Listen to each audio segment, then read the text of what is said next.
Thank you, Jeff. I'm going to get this session started here. Welcome. I'm Joanne Feitz Kaufman. I'm the president of Fire Safe Nevada County Coalition.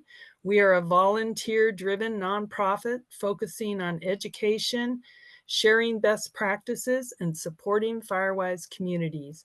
We were formed from the Nevada County Coalition of Firewise Communities, and we're not affiliated with the Fire Safe Council of Nevada County, even though the first two words of our names are the same. I am very excited to welcome everybody here tonight to this special showcase of 3 cutting-edge technology products that will be of use to us as individuals and then also as Firewise community leaders or community members. So without further ado, we have 3 speakers and they'll each have 30 minutes. And then we will have questions at the end. So we're going to mute all and not allow you to unmute yourself until we're ready for questions. So to start off, I'll let Mark introduce himself. And Mark, I don't want to butcher your last name. So please take the floor and go for it. Okay. My name is Mark Hayevsky, and I work with a small development team here in Grass Valley called Biminicorp. We work with association data management tools. We have been at it for now, well, in one form or another for over a decade, and have lots of experience working with homeowner associations of various kinds. My partner, my business partner, Sonia Backus, I think is going to be in on this call someplace. And our other coding buddy, Mike Abreu. And couple years back, I became involved as one of the leaders of my Firewise community here in Grass Valley, a small one, Sunnyvale Lane Firewise community. And I was taken back at the meeting by how kind of in a manual mode, all the paper that was necessary to get the information to the local leaders, processing, collating, collecting, making sense out of it all. And so I undertook a task to go ahead and build a tool that could improve the collection of data, the management and the reporting of data, and at the same time, with an eye on engaging the homeowners. We really feel that the homeowners, and I think everybody in the room here probably agrees, homeowners are the key to really making the Firewise community work and also, last. I mean, the longevity of the community is really based on how well you get your community, your homeowners to participate and how they see what's going on, how they understand the work that they're doing is helping the entire community. So with that in mind, we looked at how the job of the local leaders and what kind of things, where were the pain points for those particular local leaders? And we identified the collection of information from the homeowners, both in terms of an assessment, figuring out where they stand, their action items, the things that they work on over the course of the year, and the items that the leadership has to collect in order to stay on top of everybody, in order to stay current. The risk assessment planning and how that transfers from leadership to leadership changes, how that information should be a living document along with the action planning. And then there's a step further that really is needed or is addressed by coordinators for larger Firewise communities and or people who might be in an agency role, somebody like a CAL FIRE or even a Fire Safe Council or somebody who had the need to see what was going on and help manage, help direct resources to other Firewise communities. So with that said, I would like to go ahead and kind of show how the application works for both the homeowners, the leaders, and the coordinators. I'm going to go ahead and share my screen. He says confidently. Hopefully everybody can see this. This is the front end to FireSmart Community Connect. And you can see those are the three kind of pillars that we've built the application on. The login allows you to identify who in your community is registering. It's not just a wide open application. And when you register for the first time, you're prompted with getting your address information. The nice thing about this app is that all the addresses are front loaded. So as you start to enter the address for your particular homeowners, as we said, the address is all front loaded, makes it really easy for homeowners to go ahead and enter their information, register, get their contact information in place. When a homeowner connects to the app, this is the dashboard that they're presented with. And as I mentioned, it focuses on getting information about their own wildfire mitigation work that they're doing on the state of their own property. It also works to, let me change that, also works to track their action. So we can see what work has been done and what kind of, there we go, that's what I'm looking for. What kind of work they have on record. So they have a ledger, they have a dashboard, and you can see it's presented to them right away when they log in. They can see the kind of work that's been done, the volume that they've collected, the expense, and then the NFPA value to that particular hourly wage that they get, the value that they get for their efforts. At the same time, they also see the work that's been done for the community. So this is the community ledger. This kind of shows them how far along their community is in terms of the same types of metrics, the volumes, the values, the materials, etc. So one of the things that we found was very important was keeping this in front of the homeowners so that they understand their role, they understand what they can do, they understand how the community is faring. I'm going to quickly go into each of these to kind of give you an overview. Much of this you've probably seen before in some form if you've been part of a Firewise community. One of the things that we felt was important was getting homeowners to do a little risk assessment for themselves. And this became important because at the end of the day, leadership has to go ahead and file a report. They have to come up with how much material is collected, but they also have a risk assessment that deals in broad strokes with the condition of the roofs, the status of the windows, the trellises, the maintenance of the 0 to 5, 5 to 30, 30 to 100-foot distances. And that information oftentimes is done in a drive-by sort of fashion. Maybe it's done at a meeting, maybe it's done on paper. But wouldn't it be nice if homeowners could actually participate and give you some of that information up front? So we put together this risk assessment that follows those same kind of metrics that leaders need when it comes time to working on their 5-year risk assessment or even their 3-year action plan.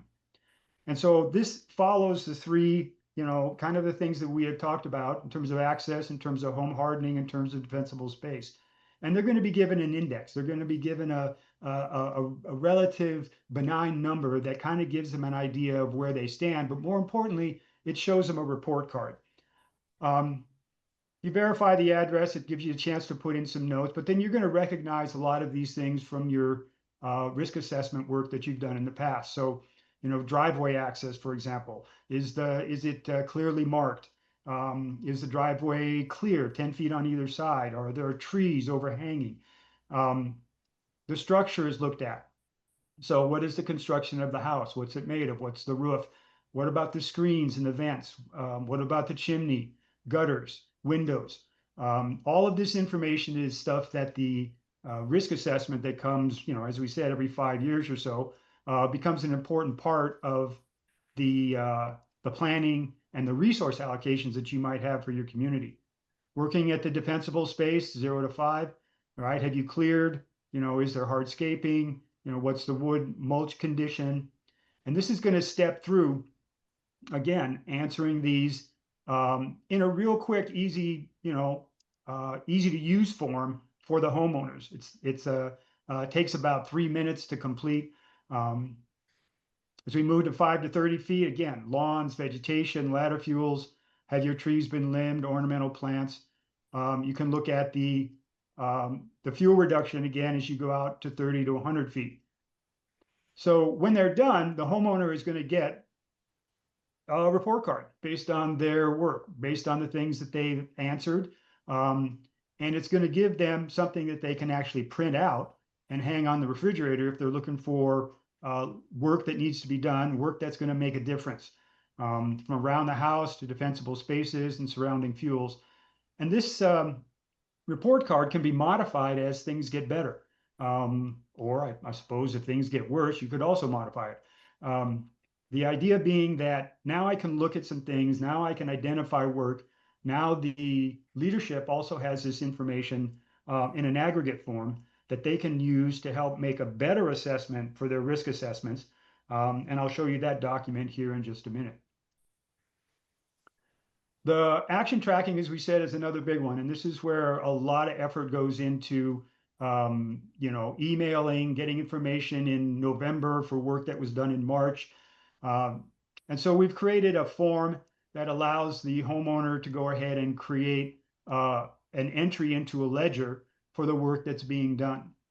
Home and outbuildings, defensible space, if they're going to meetings or consultations, if they're participating in a community project, or if they have contract services that they use in the case of maybe a forester or a landscaper or a logger comes in, maybe there's some road grading that gets done. And when they use these, they also get the ability to calculate the volumes. So I'm going to point out just kind of the bottom end here. At the end, they're going to get an idea of how much the materials that they remove.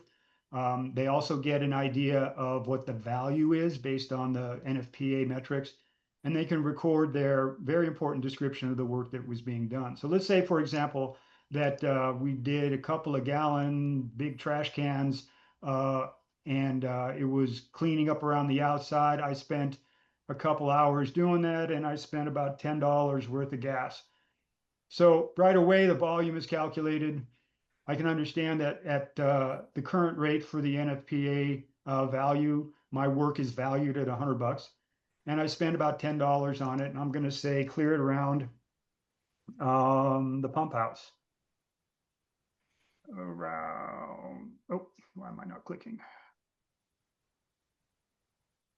Cleared around pump house. Maybe I got too many things going. And they can add it to the activity. And oops, I can see I'm logged in as my coordinator login. It gives me a different look at that. And there is the entry for today. And this table is a very dynamic table. I can change the amount of rows in there at any time. I've got a few other columns that I can also view, and I can edit any of these entries after the fact if I needed to make an adjustment. But the other thing it allows me to do, as you can see across the top here, is I have my totals. I have the hours that I've worked. I have the value. Again, this is that NFPA value for my hours. This is the expense that I've incurred. And here's the volumes that I've used. And if I want to, I can plug in, this is a searchable, sortable field.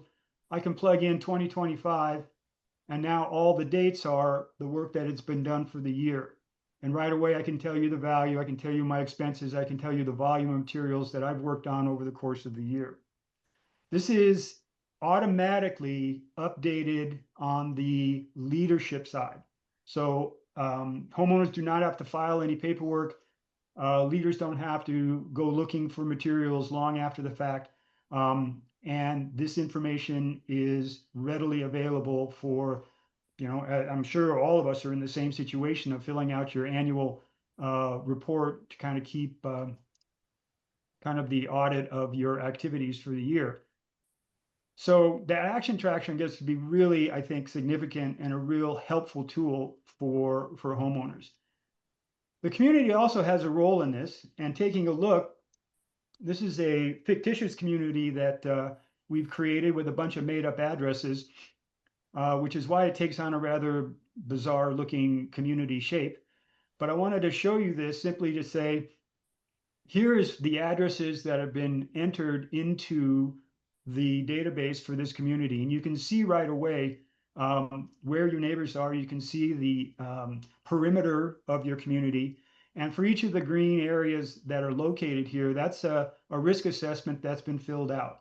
So the community has a sense of where the participation is. They can get a sense of maybe where some resources need to be allocated, maybe some people that they would like to talk to help get them engaged a little more with the risk assessment and the work that needs to be done. So the mapping we found, again, is another great way of getting some feedback to the homeowners. Finally, the action plan. The action plan is a living document, and it should be there for everybody to take a look at, not just something you request via email. And it follows the CAL FIRE categories: the education and outreach, the evacuation, home hardening, defensible space categories. And this is viewable, printable by anybody in the community. And for whatever years the community has fleshed out their action plan, they'd be able to view it in this screen. I'm going to jump over here to the leader side of things, and it takes on a little bit different look. If you were a leader for a particular community, this is the screen you would see. The action tracker is very similar. The difference being is now I'm seeing the ledger. So for example, that item that I just filled out, that the home and outbuilding one, you can see that this is automatically entered into the ledger, and I can see the work that's being done as homeowners enter it. I can again search by date. And in this case, for 2025, I have all the volume, expenses, value, and hours for the work that's been done for this community. This material can be printed, can be exported as a spreadsheet format, can be exported as a PDF document. All of this becomes material then that works really well for community meetings, for committee meetings, for grant writing, etc. This is a really full-featured kind of a thing. There's lots of things you can do. You can sort and filter by a variety of different, any of the terms that are on this page. So if I wanted to find 2025 defensible space, I could type in defensible, and I could get just the defensible space information for that particular year, with the totals that are updated by anything that's on the screen. So it becomes a very useful, again, data management tool, where the data is coming from the ground up, from the owners, information that then you can then use in your summary documents. You also have a role, the ability to take a look at the roster. So in this case, you can see here is the roster of homeowners. And in this, you're going to see over here under recent assessment, you can see that it's highlighted. This is the homeowner assessments that they have performed. And they're color coded, again, kind of by the risk color, green being good, yellow being, not so good, and then red being a little bit urgent. And if you click on that, you're going to get a look at their report card. So this is, again, homeowner data, and we recognize the issues that might come with homeowner data. But when you get an actively involved community, you get people who are really looking hard and wanting to make a difference, this becomes a real useful tool for leadership to take a look at and say, okay, well, at 7017 Mustang Court, we have some work to do. And maybe we have some volunteers, maybe we have somebody from the high school, maybe we have some community money that could come in, and we could work on maybe just getting some things done around the house, improving the driveway clearance, or maybe we're cleaning the gutters, or maybe looking at covering the skirting around the outside of the house. So the leadership now has something that they can look at that comes from the homeowners. And I think that's an important point, because now we know that they're engaged. Now we know that we have something deliberate that we can then address and make a difference in that particular property. The risk assessment, well, we're all very familiar with this, and it falls into the profile, the community, the profile, the construction. This is where, again, this is that generic form that the risk assessment needs, the data that the risk assessment needs in order to, again, kind of classify where you sit as a Firewise community. So again, we recognize the same categories, right? We see the roofing, we see the soffits, we see the siding, we see the skirting. And this is, again, something that you're painting with a big broad stroke here, right? 75%, 50 to 74%, less than 25%. And this becomes an easy living document for the leaders to go ahead and modify as things get improved. And what I think is a real important point is also listing the kind of issues, the challenges, the opportunities that might come in this category. Why is this important? Well, if I'm handing this document off to somebody, if we have a change in leadership, as we all know that happens quite often, over a 5-year period, this information changes. And instead of going back through it and handing somebody a manila folder or pointing them to a folder on a server someplace, this is a document that has your notes, your thoughts, your ideas, your challenges, your opportunities listed right here. And it becomes an easier transition. I'm not going to say easy. I'm going to say it's an easier transition to get the next set of leaders up to speed in terms of what they what the community is, how it's doing, but also the kind of things that that need to be worked on. The summary link here is the one that really ties everything together. It has the narratives that are necessary. It has a description of the communities and the homes and the lot sizes. And it has a section for recommendations. You fill all that material out. It has the current totals for the year. And at the bottom, you can see, again, color-coded, something that can be sifted and sorted in a variety of ways. You can see the areas that are going to be those hot button items, the things that need to be worked on, with the notes that you included in here. So again, now you have something that is a usable data managed piece that becomes very useful for creating your risk assessment. This by itself is something that leaders normally have to go around, again, as I'd mentioned, in committee meetings, in paper, by their car, doing a drive-by. And this information should really be supported by what the homeowners are thinking and doing. So let me show you why I think this tool is unique in this area. I'm going to go up here to the homeowner tab right here. This is the homeowner data that comes from the risk assessments. So way back at the beginning, 20 minutes ago when I started this, I showed you that risk assessment from the homeowners. Here's the aggregate data that comes from the homeowners. Now it's not to be used, we don't see it as a punitive thing where you're going to get somebody, but rather, what is the status of the community? What are the needs of the community? And what we see here is that when it comes around to the homeowners' data, the homeowners' input, these are the items that become the targets for as I said, community resources, and education and outreach, something that you might want to go out to CAL FIRE and work with, et cetera. And you can see where the information in a very clear format. The icons represent how important or how urgent that particular item is. We can look at just items. So here I'm looking at just the driveway and access. I can look at the home construction. Here's the home construction area. What do we need to work on? Siding, skirting, attic vents. Am I going to go to my homeowners? Am I going to go to my community and say, hey, your gutters need to be non-combustible? They've already told me. They're right here. I'm looking at a line right here. Based on the homeowner assessments, their gutters are non-combustible. Their spark arresters are in place for their chimneys. I'm not going to need to waste a whole lot of time on that.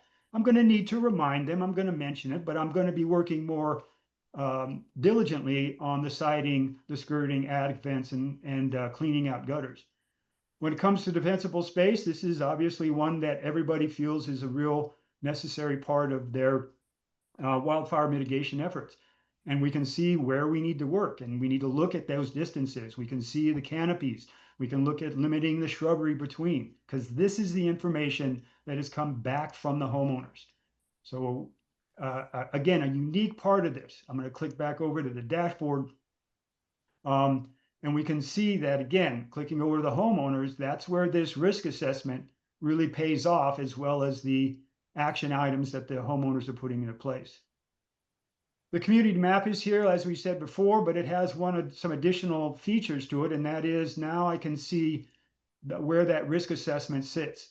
So now it's color coded, and if I really wanted to look at where my problem spots might be, I can now see right away. I can click on it and I can find out that particular address. I can get a name, I can get an address, I can figure it out. Okay, these are the people I need to speak to. Let's see if we can't make some improvements in that area.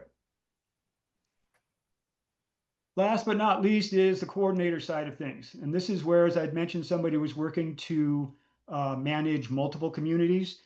This could be somebody at a fire safe council level. This could be a large community that has maybe subgroups. And you can see the community served right down here in this particular demo data that I have here. And you can see the individual communities and the work that they have done. Registered, how many have registered, what percentage have completed their surveys. The membership can be viewed for any one of those.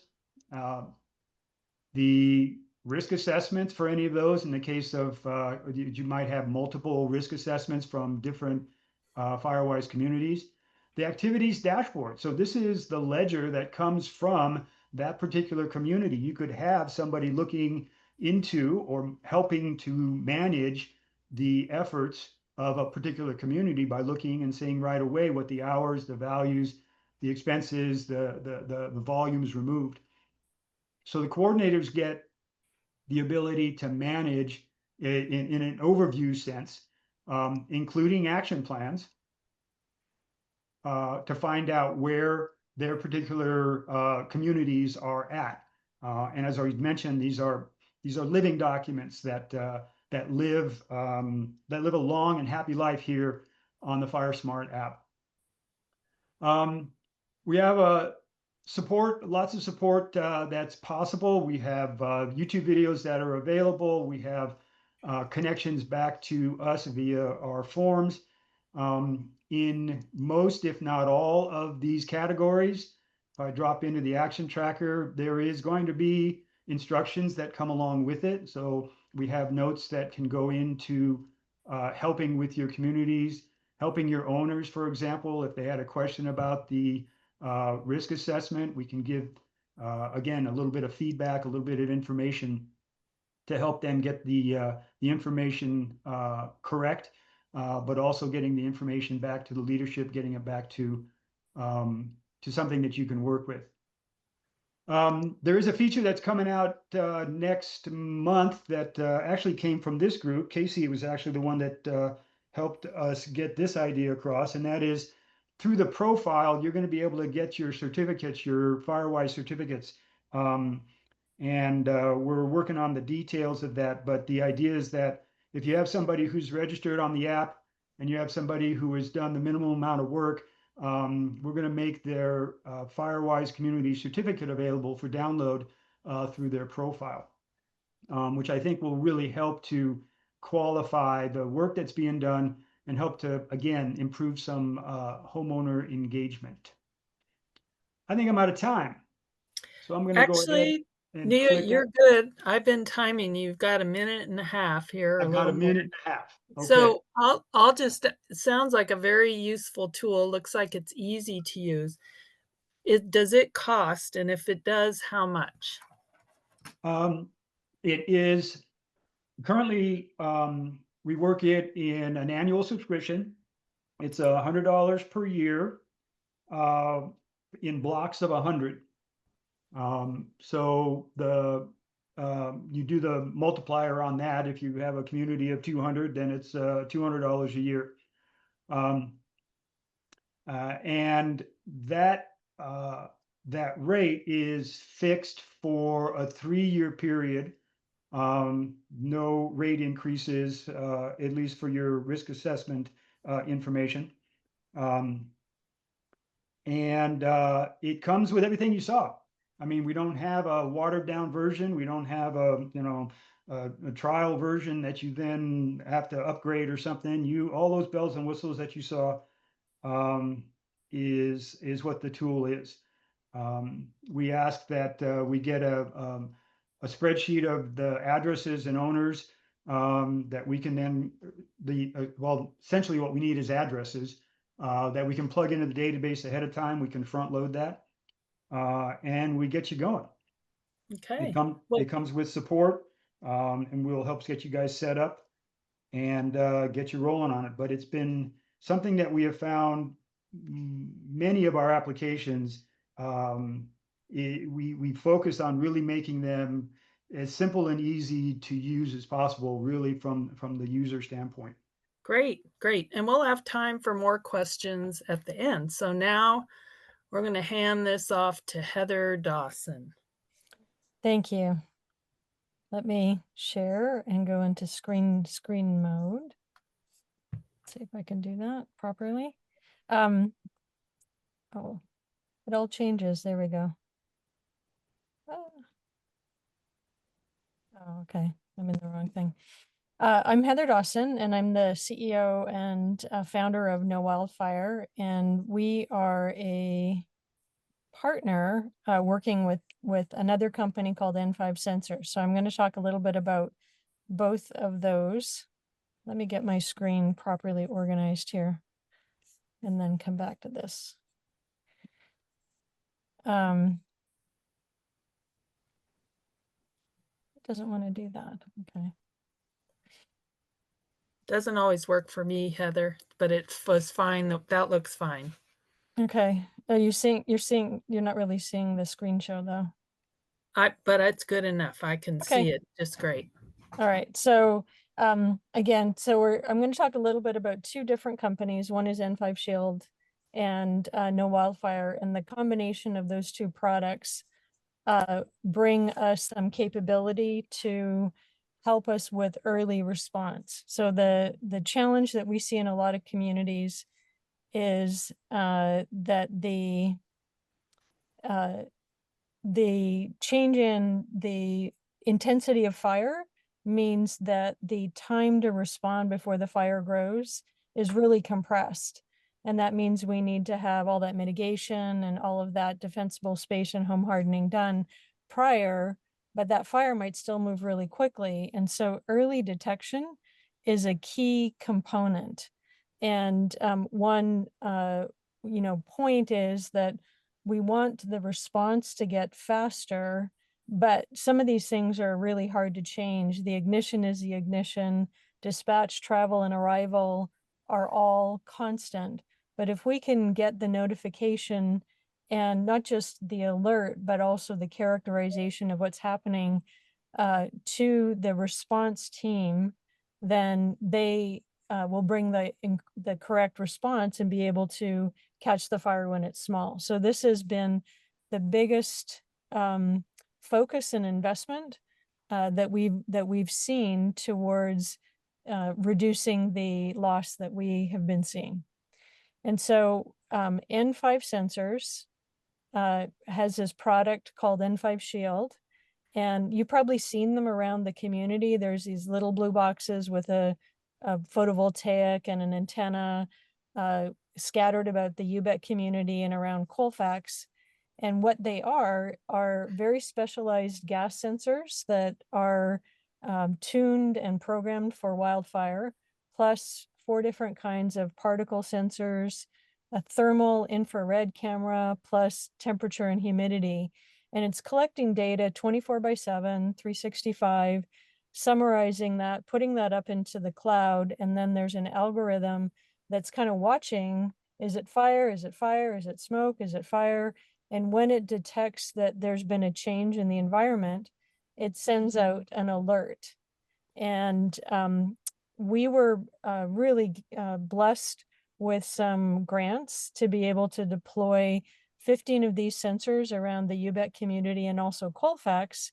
And to complement that, we added in our application. And so the value add to characterizing an alert is to be able to have the community who's getting the alert and lives there and knows the roads and knows the condition to be able to respond and say, yep, that's smoke and I don't know where it's coming from and it's escalating and we need to figure that out. Or, you know what, that smoke, I do know where it's coming from. It's not dangerous. And so we don't need to escalate it. And so the combination of this sensor, the edge, the cloud, and then also the application, the Know-Wildfire application, we're actually bringing into the market and calling it N5 Guardian. So N5 Guardian combines detection, and that detection could be from the sensors, but it could also be from a camera, from an AI camera. It could be from a satellite hotspot. It's an alert that there's a threat localized in the community, and then messaging to the community members so that they can assess that threat and communicate, escalate through 911 to the command center, but also to communicate to our neighbors so that we have the most amount of time to prepare for, what's coming ahead. So the Guardian solution delivers what we call pre-response situational awareness. It's something that happens before the watch duty escalation. So it's the combination of those two products. So ours is before we have a 911 response that is escalating. Here's a tool for the community to have monitoring and censoring and to become more aware of the fires that are in the community and to be prepared. And in the UBET situation, they not only have these sensors, but they have a volunteer fire team, they have some equipment, they have some trained people using their radios. So they have a very structured reaction, but they're able to take these alerts, add an observation, verify, and respond very quickly. And so it's sort of 24/7 smoke and fire detection, but it's also then informed because we only send the alerts to the people who are close to the sensor, and it's determined when you log in, you put your address in, and then that kind of determines the radius of your the detection around you. So you get the alerts when there's something close to your assets or your home or your structures if you're a business. And then you can see the response from the rest of the community so that there's a coordinated community response. So prior to us working with UBET, there were two alert cameras, and they're great for locating fires as they come above the canopy and they hit a ridge and they come up. But there's only two of those cameras, and as you can see, there's all these ridges and valleys, and those represented high-risk areas that Chief Mickey Chiswick and Chief Beerwagon felt were where they would lose sleep at night. So they represented areas that had a history of fire, and they were difficult to fight and get to, and they were also ones that the cameras didn't see. So we added 15 sensors in these various locations as designed by members of the community, guided by the experience of the firefighting chiefs. And then on July 16th, I don't know if you guys remember, we had this situation where at midnight, this old Donner sensor on the bottom left started alerting. And then at 2, there were more alerts from the Roland sensor and from the Bear River sensor. They kept censoring, but no one could find the fire. So they were calling 911 all the way down the canyon. And 911 didn't have a response, but they knew something was happening. And then at 3 in the morning, this yellow spot here started, and that was the satellite hotspot. So it's really valuable to be able to integrate all of this threat data from different technologies into one platform. And when we see that yellow spot, that's actually where the fire was, but it was hidden. It wasn't part of the AI cameras. And so at 8 o'clock, the wind shifted and the smoke started drifting to the top of the screen, and it came up above the canyon 3 miles away from where the fire was, and the initial resources couldn't get to the fire, and then there was a bridge out, and the fire kept growing and growing, and so they had to do a full wildland response to be able to put the fire out, which was 2 acres by then. So the good news is it was only 2 acres, but it's still a $200,000 expense to fire response because we just couldn't find that fire early. So what we're working with N5 on is to bring their alerts more into the into a broader platform where we can bring all of these threats together and enable the community to characterize. Because once we know where the fire is and what it looks like, we can immediately apply the right resources to that. I'm just going to take a break and just do a quick little app walkthrough. So the app, it's a mobile solution. So we text you a link, you go to our website, you register very quickly, and then you're a member of the community for that subscription. And when you add your address, the alerts will come to you. And the interesting thing is that we actually had some alerts today. And I'm going to just share, this is my computer screen, so it's not quite my mobile phone, but this is a real situation. Right now, we're in the middle of the very end of the fire season and the beginning of what I call the burn season. And so there's people are doing some community burning, and of course there's chimneys and other activities that are very smoky. So today we had a alert along Capitol Road, and immediately you see Tim Shannon has confirmed that there's no danger. So it's kind of a nice tool that the community is now getting used to. And in addition to doing the detection, we have communities that also integrate the great work that Mark's team is doing, where they can integrate the Firewise information and their risk profiles. So this is another value added way to leverage that data from the Firewise risk collection. And you can see we have risk scores very, very similar in design to Mark's, where it's 4 out of those 11 characteristics that we're looking at. And the community leader can traverse this. But in the event of an emergency, they might need to call these people.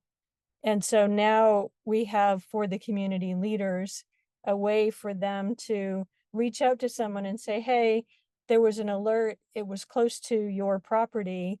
Are you seeing anything? Are you home? Is everything okay? So not just a way to data collect, but also for the leadership team to be able to go out and respond to that. So that's kind of, I'll go back to my regular presentation here.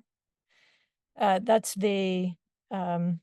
some of the features that we're integrating into the solution to allow the community to be prepared and to be organized in how they respond to these. So often there's a response team who is the leadership team working with the community member. And in this case, I have Casey profiled because she's really leading this team of quite skilled responders at this point. I live in Truckee. So in Truckee, we would have a search and rescue team, not necessarily the homeowner, but it's the design of the response that's guided by the fire agency and the available team that's trained to be able to characterize and get those observations to be more valuable back to the community, but also to the 911 calls. We can, integrate the location through 911 and what the smoke looks like. So instead of just calling 911 saying I smell smoke, it's a little bit more detailed, where the fire is probably at this hotspot. This is the geolocation of this hotspot, and this is what I see the smoke pattern. It's columnar or it's flat or some of those different characterizations. When an alert comes to you and you click into it and you're pretty close to that sensor, it'll say, please respond. If I smell smoke, I see smoke, or I see flames, then everybody around me is going to get an alert, because we want to get more focus and more attention on that. But if we know that it's safe and we click on nothing to report, that observation goes into the application so someone can see it, but we're not sending up further text messages.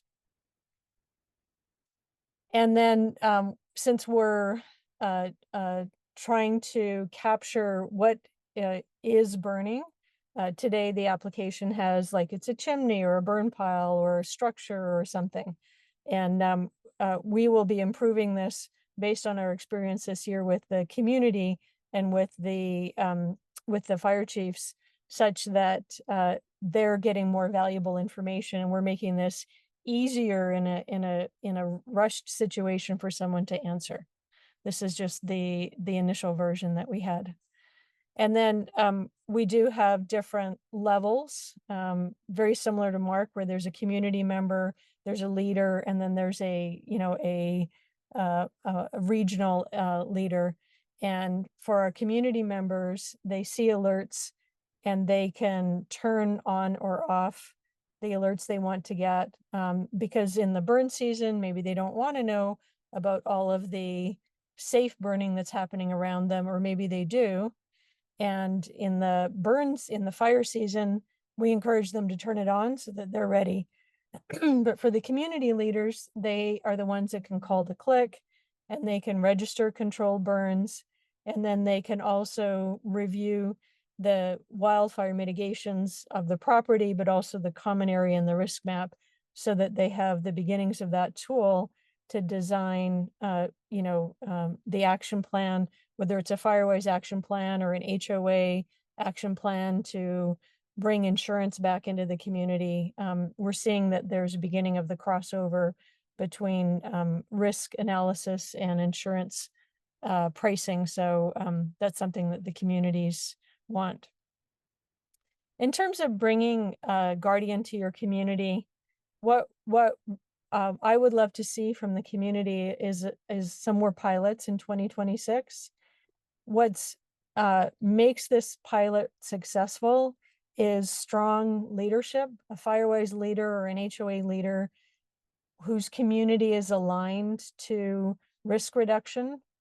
They have a very high hazard rating, and the cameras just don't provide the best protection for them. And then they have some evacuation risk. They might be further from the engines, the roads. There might not be two-way or more than two-way exits. And so that's a community that's highly at risk, and those extra minutes really matter. And then the last thing is that it's really important that the fire agency also feels that this is the community that would benefit from additional time and preparation to evacuate. And with those characteristics, we can come and do a community assessment, review what you have, talk with your fire agency, and see how this fit is for your community, to bring in some new pilots. And we'd love to do that. Like I said, I live in Truckee, and I'm actively working with the Truckee Fire District to identify some areas that are at high risk around there. And I would love to do that for Nevada County and also Placer County. And the other thing that you can do is, for the communities that are right around UBED and Colfax, since we already have a base of sensors, they adding a few more really just strengthens the network. And so I invite you to come and ask to be a part of the subscription so you can kind of see how it works. And Casey is the subscription manager for the Firewise Coalition, and Sean Lohman is the mayor of Colfax. And with their approval, I'll just send you a link, and registration and installation takes about less than 3 minutes. And that grant is fully paid for until March 2027. So we can build some some education and capacity with your community, and integrate this, maybe integrate this with what Mark's doing to create a really strong program, not just of defensible space and home hardening, but also of early response for those communities that really need it. And I'm kind of a fast talker, so I'm going to Well, give you that's 10 minutes back. okay, that's fine. Um, when you say people can get added, is that if they're near the You Bet Firewise community, or what does that mean? It if their property is near the UBEC community, we already have sensors around there, and so that's valuable information that they might want anyways. Um, and so, yeah, you could be added to that community. But what we could also do is explore adding one or two more sensors and just making that community bigger, like, adding the sister or brother communities, because you benefit from the network effect. So I would just say, if you have a community that's not near those, I would love to come out and do an assessment with you and see how, if it's a good fit for some of our pilots this year. And if you're close to those others, again, put your hand up, register. You can get onto the app pretty quickly, and then let's use that as a base conversation to talk and see if it makes sense for uh, for your community to expand into. So does it cost anything to be on the FireSmart Community Network, or how does that So work? the UBET and the Colfax networks are fully paid for until March 2027. But we would have to build a budget for the new ones. The good news is that the manufacturing of the sensor price is going down. And so, they used to be kind of pricey. In 2026, they'll definitely come down. We need, at least 5 sensors in a community to give it protection. And then we generally amortize that. So what we're seeing in a community is that if there's 30 members that are interested in this, we can bring it in and cost share it from anywhere from 30 to, I think our biggest one is 160 members. And And it's so like $100 a year. Like, it's okay, not a big expense. okay. Yeah, So the cost of the sensors are incorporated into that? correct. Wow. Okay. And So it also, because there's there's alert cameras, and there's satellite. If the community has purchased that, when I say that, mainly it's CAL FIRE. So CAL FIRE is purchasing a relationship with the sensors, with the satellite, and with the alert cameras. And by collaborating with CAL FIRE, and where CAL FIRE feels like the community would really benefit from this, we can bring those alerts into our app. And it's to, again, better characterize what's happening on the ground, where CAL FIRE doesn't have people on the ground right where you are. And that information is super valuable to them. So this is really a public-private collaboration and how it works. okay. And someone asked in the chat, so maybe you can go in there shortly here, Heather, and tell them how they can get in touch with you. Sure. I'll definitely add it to the chat. I'm real simple. It's Heather at know-wildfire.com, and my number's there. So we're still in the early stages, and I answer every support request and every other challenge, because we're really learning with these communities. So don't hold back. Feel free, and I would love to come and have a talk with your community and with your team and explore it further. But I'll put my number in the chat. Our last speaker is just about to arrive, so I'm going to ask you another question here. You talked about some number like 30 to 100 people. I mean, there's some threshold where you'd be too small. is Well, it a geographic area or it's is it not the a number of geographic area. people? It's just that when you add 5 sensors in for the sensors to work as a network, that's typically, up to 5 square miles, depending on the topography. And so, um, you can work with your neighbors kind of thing. But yeah, Okay. it's not really a home product where you would just like Purple Air, where you would just put it on your doorstep. We're really working to get the community, and not everybody in the community needs to respond or be on the app. We're seeing that if 10% of the community it's very valuable characterization. But what we would love is for 100% to be on it, because if you're in a crisis and we need to call you, it's just pretty handy to have that phone number, click to call and say, hey, are you okay? We're seeing that in these evacuation or these escalation situations, people really need to communicate and talk with their neighbor, and they might not know them that well. And so this is really facilitating a safe way to escalate and make that available in that situation. All right. Well, I'm going to have you come out and look at my place then. Thank you so much. Leo has arrived and I've made you a co-host, Leo, so Thank you, Joanne. you can share your screen.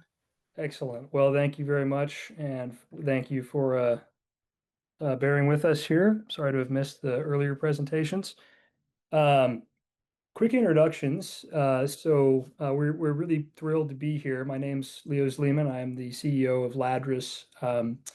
Ladris Technologies, which actually got its start right here in Nevada County. I'm from Nevada City originally, and a good friend of mine, actually, we started the business when we were in school at Berkeley, and we returned to Nevada County, which was our first customer. And today, fast forward, Ladris is a robust government contractor. We work with about 80 different agencies across 8 states, providing risk modeling software, primarily for evacuations and wildfires. And the goal, in all cases, is to measure what matters. So we're most known for our software that predicts evacuation times. In other words, how long does it take to get out? But also many other types of hazards, fires, floods, and stuff of that nature. Now, living in Nevada County for many years, I understand full well the concern around evacuations. I grew up on Stable Lane right off Highway 20. There's one way in, there's one way out. Like most places, it's extremely concerning if there was a fire, and there has been several fires, and it has been extremely concerning every time. And so, we've often gotten calls from communities asking, is there a way that we could make the kind of risk data that we provide to our local government agencies available to residents? Because sometimes in some places, the residents are ahead of where their agency may be at. And frankly, people want to know. They want to know, like, what's the risk to me and to my property and to my loved ones. And so, we're preparing to roll out. This is one of the first counties where we're going to be doing this, a brand new system that brings the same data that we've been providing to government agencies directly to consumers at no cost, which is super exciting. And we're going to share here today with you a preview of what that looks like, and what kind of data you can get. If there are questions in the chat, Joanne, can you just remind me how much time we have on this presentation? I want to make sure I time it appropriately. You have 30 minutes. 30 minutes. Okay, plenty of time, plenty of time. So we'll go through this here. I expect we'll probably do 15 minutes of show and tell, and then leave it open for about 15 minutes of Q&A. And if I can return any of your time, I will do my best to do that.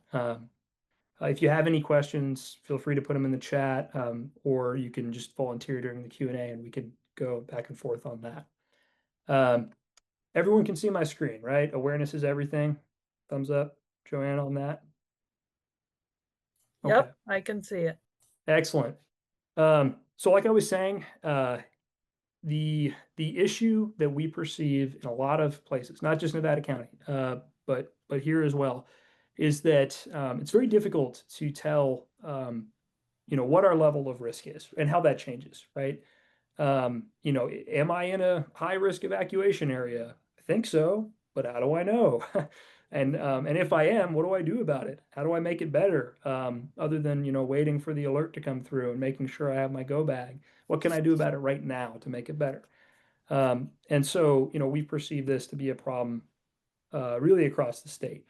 I think, obviously the events that we've seen in LA and unfortunately in Texas earlier this year have highlighted that. This is a really great quote actually from somebody in Texas. We were all left to speculate on what the incident was, right? Was it a chemical explosion? Was it civil unrest? Who knows what happened? We don't know.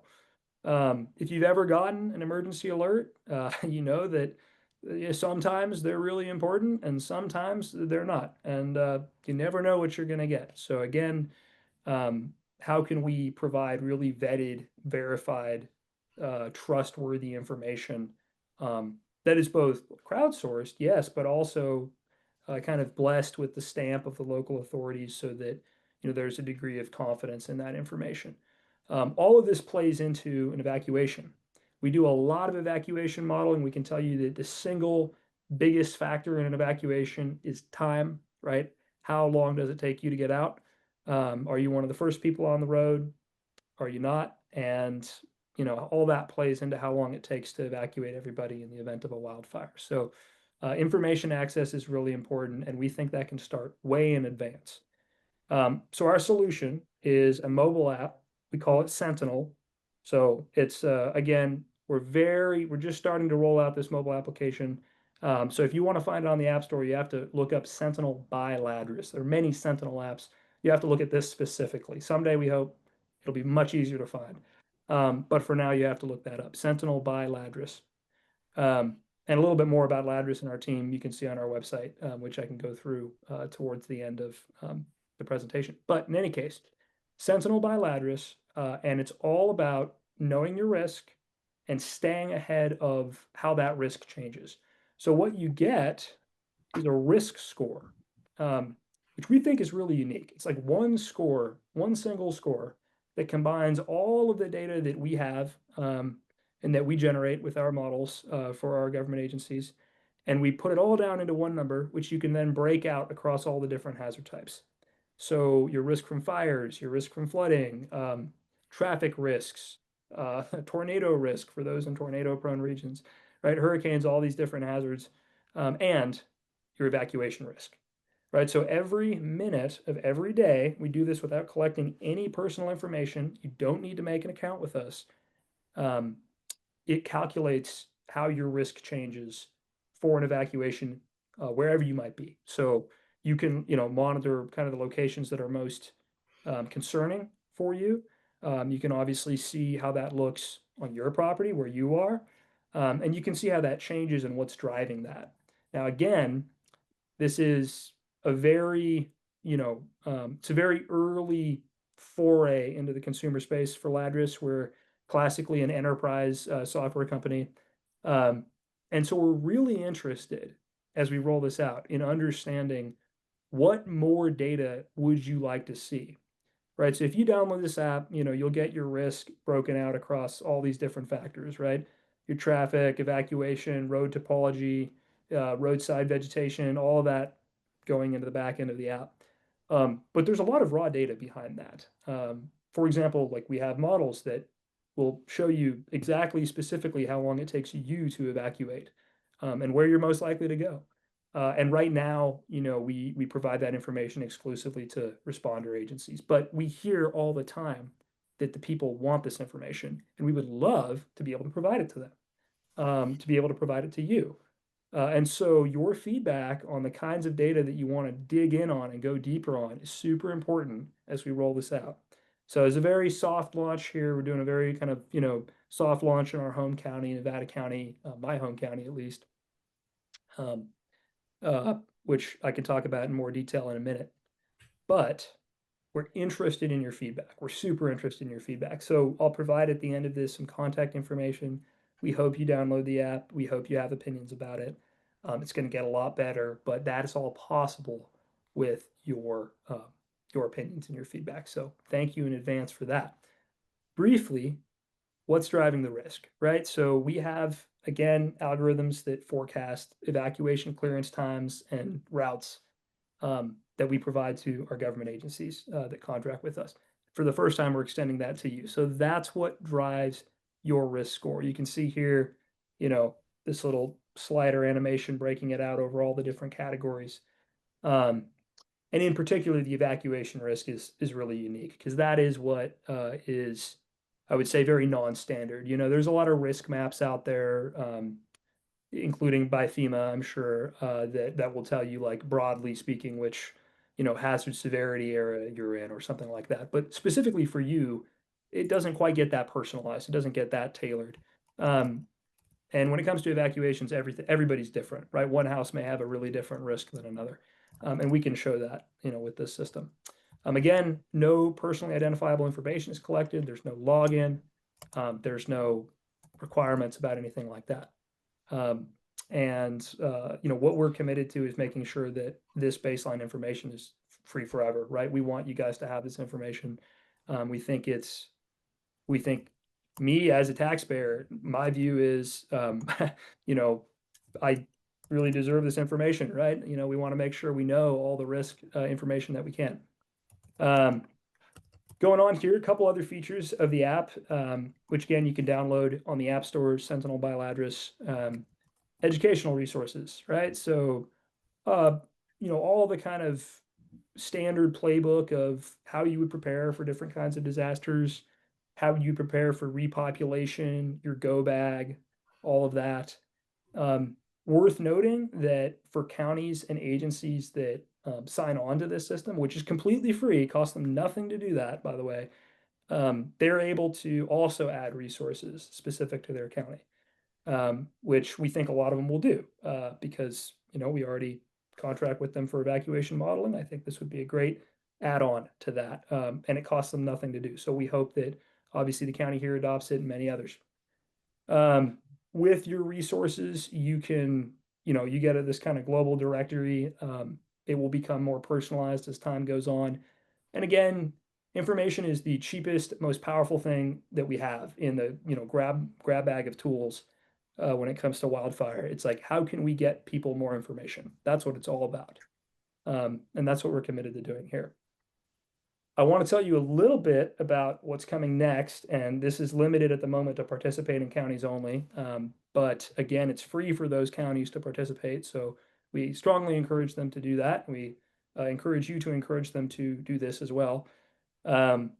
Couple features in there. So the first is your evacuation status, right? Notoriously difficult sometimes to know what zone you're in, your evacuation zone. I mean, me personally, I don't even know what zone I'm in half the time, right? It's very difficult to remember. There's a lot of acronyms, hard to know. This makes it really simple. It will immediately tell you what zone you're in, and if you need to evacuate, and if it's under order, and if it's under warning. I want to be really clear about this. Today, if you download the app in Nevada County, it will not tell you this because this is limited to counties that participate at the county level in the app. If Nevada County were to sign on, they would immediately get access to the system. It's free, and they'd be able to do that. So we hope they do, but just FYI, for participating counties, that's an option. A little bit more about that. So you get the push alerts, you get the banners, you can follow as many addresses as you want. So you can see those warnings and orders in real time, again, vetted by the local agency.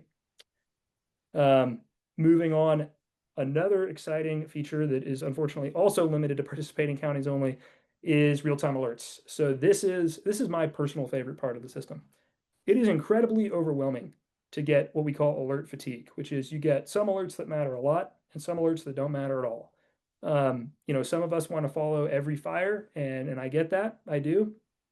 But, I have an incident feed on my desktop that pops up about literally 1,000 times a day, and it is overwhelming. It is too much information, basically, to follow the ones that really affect us. So the nice thing with this, again, for participating counties, you get those alerts in your area that are relevant to you or in any of the locations that you follow, again, completely free. And also for participating counties, they can push alerts out to you. So you get these, targeted, highly relevant location-based notifications. So you can see how that evolves over time and how the emergency changes over time. I think in kind of tying it all together here, and I do want to, leave a lot of time for questions because I think part of the best, part of this process is a lively discussion that comes out of it. We would love to see everybody know what the risk is, to have their risk scores, to be able to use that information. If nothing else, for the purposes of fire insurance and so forth. I mean, I'd love to be able to have some data to stand on to show me, hey, you know what, we have done a good job fireproofing. Or hey, there's some work we need to do. And we can do that with this data, which is really exciting. So one of the ways that you can get involved, and this is true, I think, at the coalition level, but also the Fire Safe Council level, or the Firewise community level, as well as really any community organization. We have a whole kind of media pack. We have QR codes, all that kind of stuff for CERT teams, HOAs, schools, and it's all about how do we know what our risk is, right?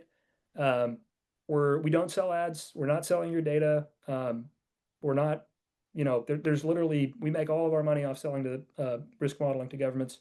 This is completely for the community, and in particular for the community where I grew up. I want Nevada County to be safe. My parents lived there. I've lived there for 25 years. And it really matters to us that everybody has this information. So that's a little bit about what we're doing. I want to emphasize this guy right here, not me, but Nate Irish. He is our principal product manager, formerly with the team that did geocaching. If any of you are familiar with geocaching, it's the wildly popular online community of essentially tracking things down on maps. It's extremely well received. He ran that show for about a decade and is now with us here at Ladris. We would love, and Nate would love, speaking for Nate here, to hear your feedback and your ideas and your questions. So please, again, going back to the first slide, it's Sentinel by Ladris. You can spell it like so, Sentinel by Ladris. And risk scores are available for all of Nevada County, including evacuation risk scores. We encourage you to get it. We encourage your family members to get it. It's completely free. And we hope that in the future, as this gains adoption with kind of the powers that be, that we'll be able to introduce even more functionality into that, all centered around your risk score. Okay, that's our presentation. Thank you so much for having us, and I'd love to take questions. I'm gonna ask a few, and then we'll Please. open the floor here. So Leo, can you explain a little bit more what goes into the evacuation risk, and including what the road topology is? What does that mean? Yes. So I'm going to kind of pull back the curtain here and show you guys, might not be best practice, but who cares? Let's take a look at this together. So just as an example, with our risk modeling systems, we calculate all sorts of evacuation timing. I'm going to show you one for the city of San Jose over here. Just ran a presentation for them on this today. So what Ladris does is we run fire modeling, flood modeling, evacuation modeling, and it gives you this like highly visual representation of how the disaster would unfold. So in this scenario, I just want everybody to imagine, fire starts off Highway 130. All of a sudden, it's a multi-start incident, right? You've got 3 or 4 ignition points. You've got a strong wind coming from the east blowing west. And all of a sudden, we've got another LA on our hands, right? And this affects thousands of people immediately, right? This is kind of a nightmare scenario for us. And what we're able to do is predict how long does it take to get those, 25 or so thousand people out of those areas. It takes a long time, a lot more time than usually we think we have. And that's pretty scary at times. So again, we can see the fire progression, right? And that includes, we're very fortunate to work with some of the best fire scientists around and kind of understanding how these models are developed. And so that includes both a methodology for incorporating things like roadside fuels, but also, and this is really critical, the evacuation traffic and choke points. So like every one of these green dots is somebody evacuating, right? And so by the 4-hour mark, 100% of the people left, 15% of the people have arrived at their destination at this point. And so all of that data that goes into one of these big evacuation scenarios, all of that data goes into every calculation that you get on your phone in that risk score. So it's pretty much like simulating these mass evacuations all the time, but for you in particular, and looking at like what your impact is as one of the many dots in this very big equation. A little bit technical, but I hope, Joanne, did that kind of directionally answer the question? It did, but I still would like just a plain language description of what road topology is. And then someone in the chat asked, I just want to know which way to go. And I'm not sure that this answers that. An emergency responder would be able to answer that. Is that true? Yes. So the challenging thing. So first off, let me just say, frankly, we have the data on where the highest likelihood of survival probability would be in an evacuation. If you would like us to include that in the app, please email Nate Irish and mention that that is what you want to see. Like this is the stuff that drives our roadmap. The reason that we haven't yet included it is that looking at a fire scenario like this one, you can imagine, right, if the fire starts over here, then at that point you probably want to be going in this direction, right, off to where these blue dots are. But if the fire starts somewhere else, you might want to go a completely different way. So where you want to go, and you'll hear the county OES guys and the sheriff's office tell you this all the time, depends a lot on where the fire starts. And so being able to put those routes in advance is something that's completely doable, and the data does exist to do it in a digestible, sort of like highly simplified way. But it's something that we need to hear your feedback. We need to hear, I want this, and that is great feedback that you're providing. We want to see that as part of the risk score. So that's the question in the chat.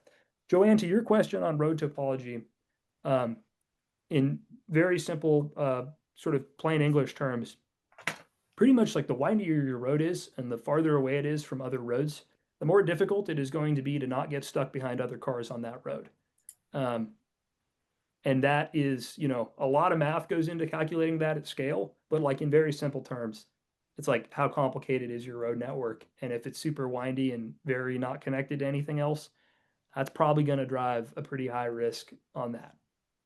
Great.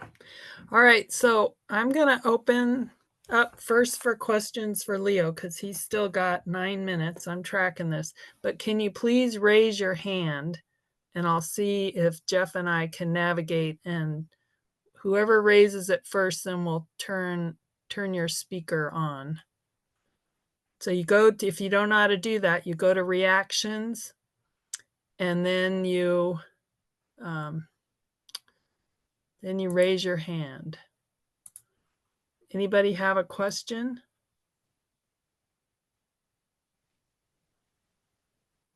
And it's difficult for me to see, unfortunately, when I do the screen share, who has their hand up. If anybody, I mean, it could be nobody. Yeah, so Joanne, maybe you can call on people. I'm trying to look and see. I don't see anybody with their hand up. Jeff, do you? Might have been some questions in the chat. Sue, Yeah, we can look at that. how did you access? Yeah, okay. All right. Let's kind of go through the chat. Right. So let's see here. 6. Okay. Let's see. Starting with Charlie. Yeah, which of the two evacuation routes is safer? Joanne, do you mind if I just take a quick, and Charlie, do you mind if I take a quick screenshot of that question? I want to get it right to our product manager. That's a great idea. Absolutely. Um, And I can tell you where Charlie lives, and he lives on Birchville Road. okay. So his choice would be going down Birchville or out to Pleasant Valley Road or to Highway 49. So that's the kind of thing he's asking about. Leo, can you unshare your screen? Yeah. Sorry, it's a Zoom chaos, huh? Yeah. Jeff, any other questions, or is that all? I think that was it Okay. from him. Let's see. So Charlie, yeah, that's it's a great question. And unfortunately, although we know, we do not communicate that in the app at this time, and we absolutely should. So let's do that. You will occasionally, I think it's Deepa Maria Mazzi. You will occasionally get that out of our service range, depending on if you're on the borders of the county. I would say, kind of given a minute, add a saved location. Usually, like if you add kind of a relevant location to you, that'll pop it up and get it going. We just rolled it out in Nevada County like a week ago, so there will be some things like that as you start using it. But I will absolutely note that down. Thank you. Sue, how do we get this launched in Nevada County? Tell them about it. That's the best way to do it. We have great relationships with OAS. We have great relationships with the sheriff's office.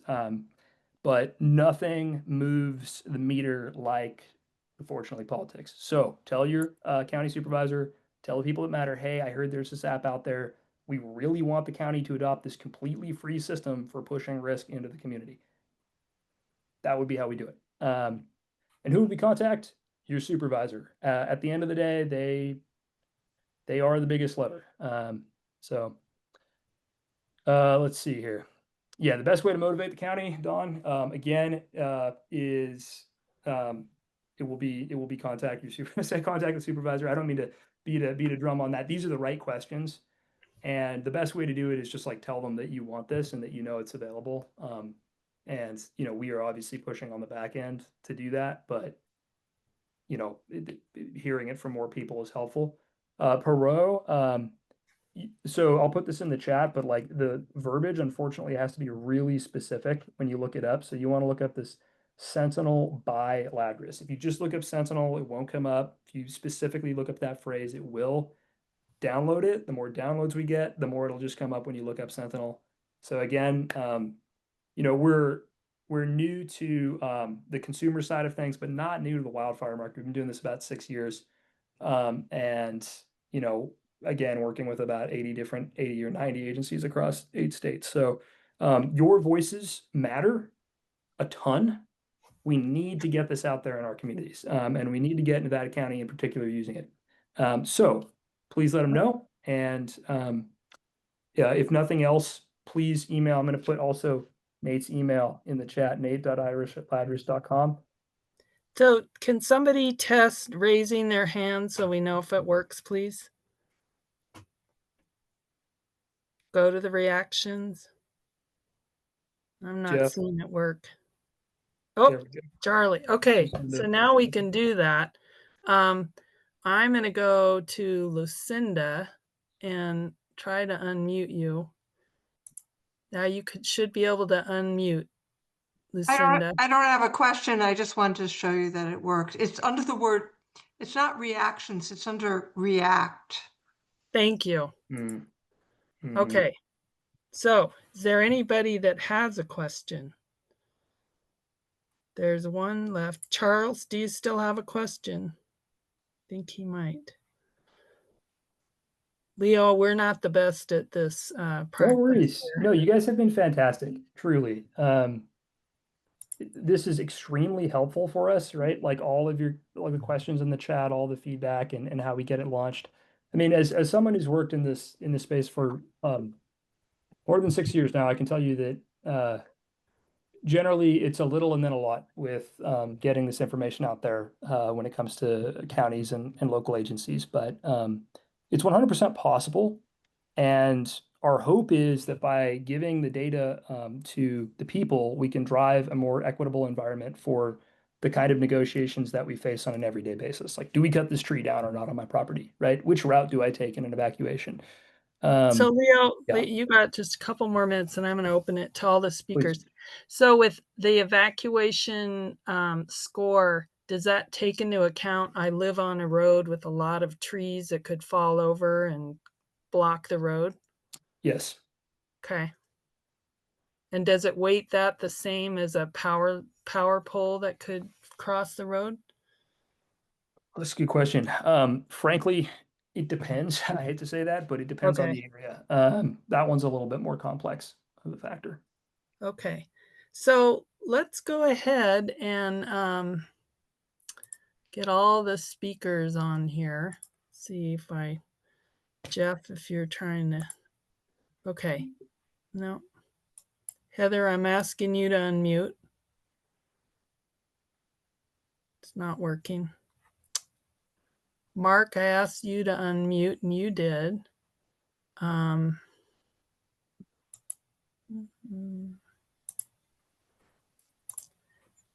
Anybody have questions?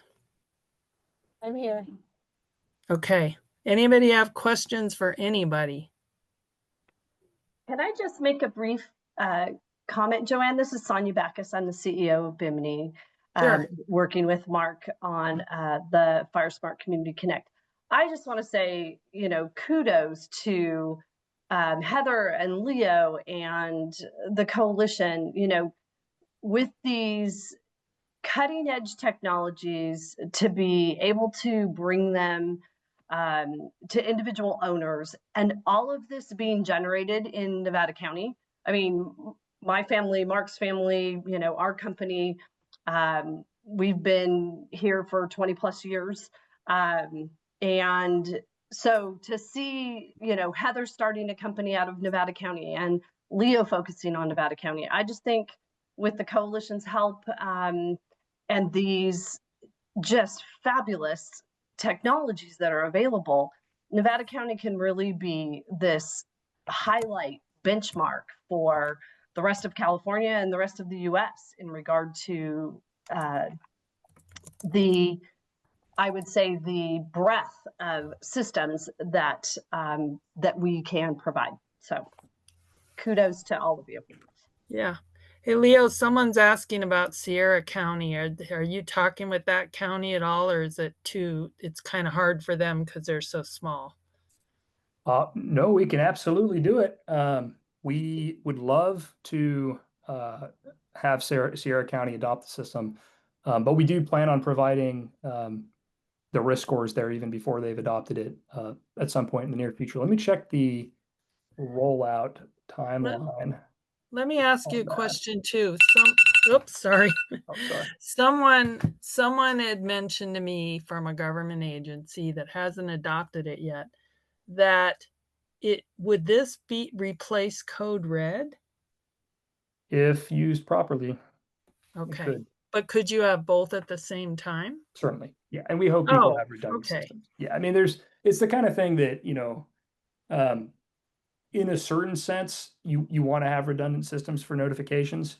What this will definitely do is it will pick up any alert sent through Code Red, right? Again, if the county adopts it. That's what is contingent with the alerting. Like we have to have them bless it to do that. But if they bless it, it will pick up and recycle all of those other alerts and notifications. So you'll get it through that channel, whether they use Code Red or not. Yeah. And we all use Watch Duty, which has some great features to it. But it's just showing the fire as it is in the satellite, heat sources there. But you're projecting where the fire might go, is that right? We have that capability. It's the that too, much like which way do you take, is information that we don't at the moment publish in the app, but we could. But it's part of the score though, but right? It's part of the score. It is absolutely part of the score, and critically buried in that score is where we think you're going to go in an evacuation too. And we could disclose that information if you want us to, and if you push us to, and if you push the county to. So push. Yeah, but just so people know, the reason why agencies are hesitant or fire responders is that you don't know if that fire is going to switch directions or if it's going to spot ahead of you. But on the other hand, Heather has a question. On the other hand, if no one's there to tell you what to do, any information's better than nothing. Go ahead, Heather. So this is a question for Leo. First of all, I'm really excited about what you're working on. I can see how collaboration is so important across all these tools. My question is, are you able to capture changing humidity and temperature and red flag kind of conditions in your risk score? Because as a pre-response tool, what we're hoping to do is allow people who are connected and interested to have that extra time by being aware of some of these features. And then, of course, it's pre-evacuation. When the evacuation alert happens, and that's a whole secondary response. But are you able to capture some of those dynamic real-time changes in your risk score? Because that'd be pretty interesting. We do. So there's a couple that are supported today. One of them 100% is the humidity and the conditions around water and moisture. Another is traffic. So we have a ton of traffic data, and that plays into every risk calculation that you get in the real-time congestion as well. So it's both weather conditions and temperature and humidity, but also like human caused impacts to the infrastructure that you would need to know if you were calculating how to evacuate. Cool. Good question. Sure. And we love collaboration. I mean, I missed kind of where some of the other folks were from, but please do reach out. Obviously, anybody on the call, if you think there's more data that we could bring into this offering, we'd love to talk about it. Okay, great. And someone just asked, well, why would we use, they came in late, why would we use this instead of Code Red and Watch Duty, something else? And I was fortunate to get to participate in some early tests of this. And I can tell you that I asked Leo and Bowen, his primary partner here, to tell me how long it would take me to evacuate, which normally takes me 10 minutes to a common junction in my neighborhood. If everybody in the neighborhood was evacuating, instead of 10 minutes, I believe it was 45 or it was an hour and a half. I don't know what it was. So when you ask what's different about this, definitely the evacuation component and traffic is not part of those others. But a lot of them are having different information on fires. Yeah, I would say to add to that, Joanne, I think you're spot on. The big difference with this is that, this system is very predictive. It will give you a risk score that you can't get anywhere else. And it will give you data that you can't get anywhere else. And what you can do with that data is there's a lot of possibilities. You can go to your supervisor and say, hey, look, I know beyond a shadow of a doubt that I'm in a high risk community, and I can show that to you. You can go to your insurance broker and say, like, I know that we are lower risk than this other area because I can see that in the data. And it's kind of democratizing access to that information in a way. But again, I'd say that, Code Red, speaking specifically to that, it's really just alerting. That's great, but it's primarily going to do alerting, will not do the risk score. And same with Watch Duty. It's a great system. I have it obviously for kind of getting those incident updates. This one is more focused on evacuation in particular, and in particular, quantifying your risk of evacuating, right? Which is really unique to this system. So, Leo, I think of a really cool use case. I always think of Watch Duty and Code Red as broadcast tools. A decision has been made, a incident has been recorded, and now we have a broadcast tool for the community. It's terribly important. But where this becomes really, really interesting is we need motivators to get people to do things like practice evacuations. So there was a golf community called Montreux, and last year they had 2 full-on evacuations. And by the second one, they were pretty good at it.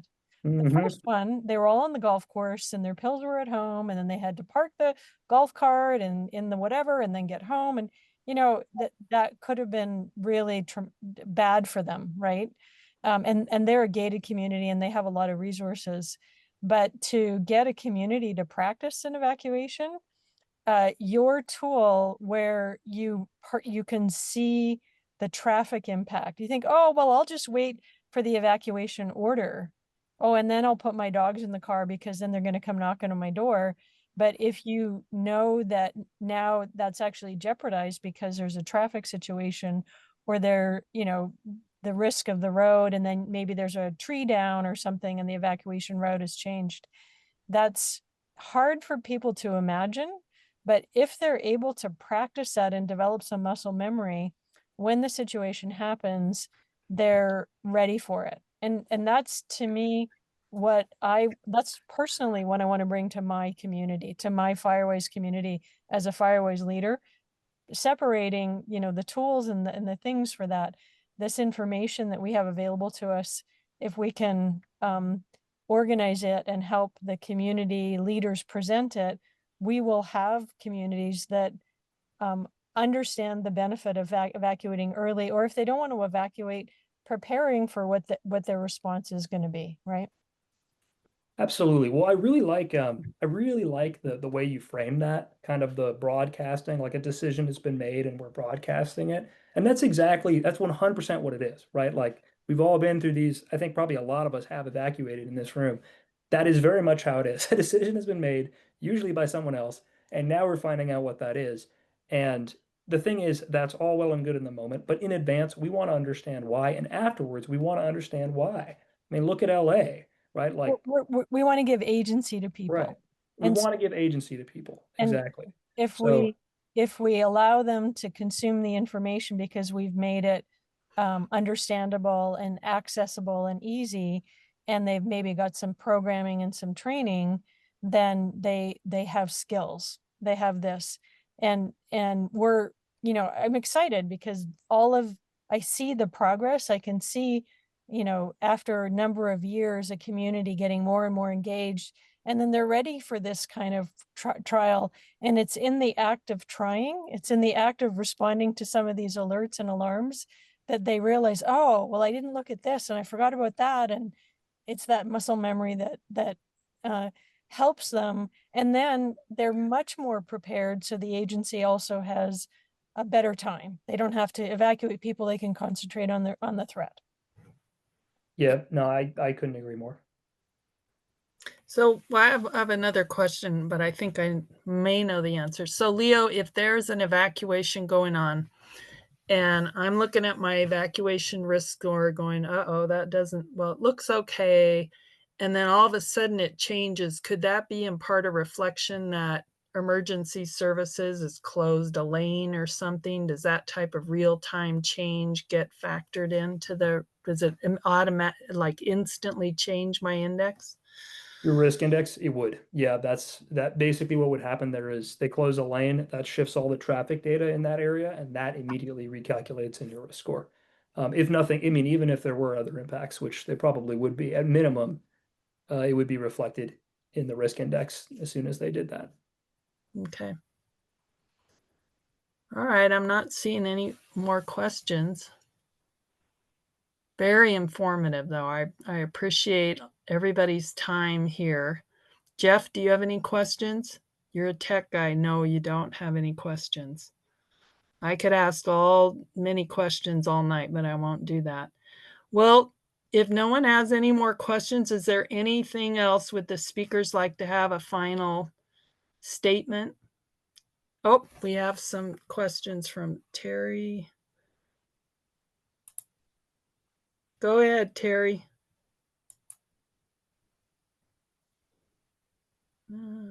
Trying to unmute her. Let's see. Can you unmute, Terry? Let me see if I can unmute. Jeff, help me out. Here we go. Here we go. This is Tim. I was wondering if the evacuation model took real-time data from cell phone GPSs to basically tweak the model to reflect traffic as on the ground as opposed to predicted. Oh, I'm muted. I'm sorry, Tim. The answer to your question is very simple. Yes, we use the real-time traffic data from cell phones and GPS to calculate the evacuation times in real time, and that's what goes into that risk score. Okay, great. Yep. It seemed obvious, but I had to ask the question. No, please. It's a very reasonable question. You would hope that answer would be yes, for sure. Yeah, you would. All right, Sue, I'm asking you to unmute. Okay, can you hear me? Yep. I was just literally writing my county supervisor an email right now, and I know the first question they're going to ask is there any fee for Nevada County to be part of this soft launch? and I don't have that answer. No, there's not a single cent fee, especially for Nevada County. Okay. It's my home county. They will not pay for this for sure. Okay, that's all I need to know. Thanks. They won't pay forever, Leo, or just to start? No, the Nevada County's not paying for Sentinel, period. And in fact, that's the thing. Like, we sell our risk models to governments, right? So our vision for this is that none of these governments have to pay for Sentinel. It's literally something they can do. It's free. It's completely possible for them to do it. We just don't make our money off that service, and so we're in the very fortunate position where we're able to quite literally give this away, and we should, because the community needs it. So. Great. Go ahead, Deepa. Okay, thank you. So I'm kind of new to all this and I don't have the right words. I'm also trying to craft an email to my county supervisor. So how succinctly can I tell her why it's important for Nevada County? I'm not sure how to phrase it to get on board and what they need to do. Yeah, so I think the thing to do, and the way we would phrase it, and we have a little media packet that we can provide after this. Joanne, we could provide it to you, and you could maybe help distribute it if that would work. Sure. In terms of like how we would go about this. But like very succinctly, what I would tell them basically is like, there is a completely free, emphasis completely free, because government doesn't like to pay for things. So there is a completely free mobile application for my evacuation risk. It's called Sentinel by Ladris. Can our county please adopt this? I can put it in the chat. There is a completely free app out there for my evacuation risk. It's Sentinel by Ladris. Can we adopt this county wide? That's what I do. Okay. Yeah. So Sue, I'm what is going to your- give you a chance to unmute. Thank you, Leo. Thank you. Sue. Great. I'm going to give those exact words as well so that we hit up the county supervisors with this information. Thank you. Awesome. Leo, Yeah. what is your income source? So we're a risk modeling company. So we provide like the evacuation model that you saw, Jeff. Maybe you joined later. Maybe my screen sharing was delayed for some reason. But we sell like 5 or 6 or 7 different risk models around fuels, evacuations, flooding, wildfire to agencies that want to get ahead of this problem and do the analytics around it. So like Nevada County actually contracts us already for our evacuation risk model. So this system would be in addition to that, but it would be completely free for them to have this system. So we make our money off selling the software essentially around how you can do the risk analytics and the kind of the big data visualizations. And that's how Ladris as a business, turns a profit. Yeah. I want the information. That's the thing. We've always felt like this should be out there. Like I mentioned, started the company with my good friend Bo and Kyle. I don't know if any of you know Barry Kyle or anyone in the school systems. He was a teacher at Gilmore, Lyman Gilmore for many years. We grew up together. We started the business, moved back here. And to be clear, Nevada County has always been a great supporter of Ladris. This is just that next step. And we think that it's time for people to have this information too. And frankly, like it's vastly overdue. I mean, I think LA really demonstrated it. It's almost negligent if we have this information not to have it out there, right? And so that's kind of how we're looking at it too. Has LA County adopted it? I am meeting with their OEM director on Wednesday. So hopefully, but not yet. Okay. All right. Any more questions? What's the fire in the background behind you, Leo? Let's see. Yeah, that one I think is actually that one might be north of the San Jose area or in the Bay Area for sure. I think in the South Bay. Okay. Which is why we picked it, because at San Jose earlier today. So okay. Yeah. Well, I just want to thank the speakers, and I'm going to just shut this down because we don't need to just hang around. But thank you very much. Thank you for everybody that came. We have had a few people that have left, but that's okay. And any questions that I get, I'll pass on and we'll follow up, and I'll have the recording of this on our website and a link to it, and it'll be on our YouTube channel. All right. For having us join. Thank you. Thank you.